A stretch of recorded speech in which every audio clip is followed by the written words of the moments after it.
আজকে সাদা পাঞ্জাবিতে একটা লাল বর্ডারের ওপর কলকার নকশা করেছি, সেটার ব্যাপারে কিছু কথা বলি। তো কলকা নামটা শুনলেই মনে হয় যে এটা আমাদের বাঙালিদের খুব কাছের, খুব নিজের একটা জিনিস, খুব নিজের কাছের একটা নকশা।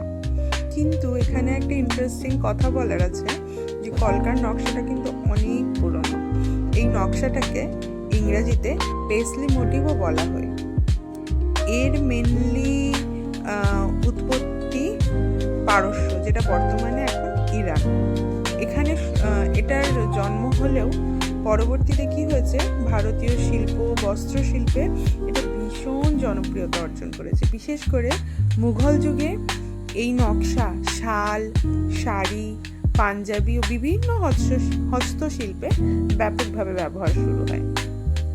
বাংলার ঐতিহ্যবাহী শিল্পে কলকা একটি অত্যন্ত জনপ্রিয় মোটিভ তখনও ছিল এবং এখনও আছে।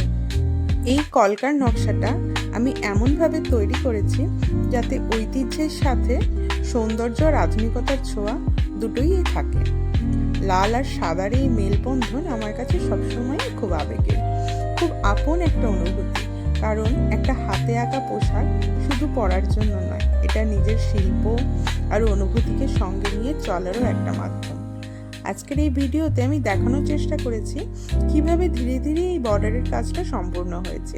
স্পিড পেইন্টে হয়তো সময়টা ছোট লাগবে, কিন্তু এর পিছনে পরিশ্রম আর ভালোবাসা সত্যিই অনেক বড়। আশা করি এই শিল্পযাত্রা, ছোট্ট শিল্পযাত্রা আপনাদের সকলের খুব ভালো লাগবে। আর যদি ভালো লাগে please like, share, comment, subscribe করে আমার পাশে থাকুন। ওকে, আবার নেক্সট কোনো ভিডিওতে দেখা হবে। Thank you.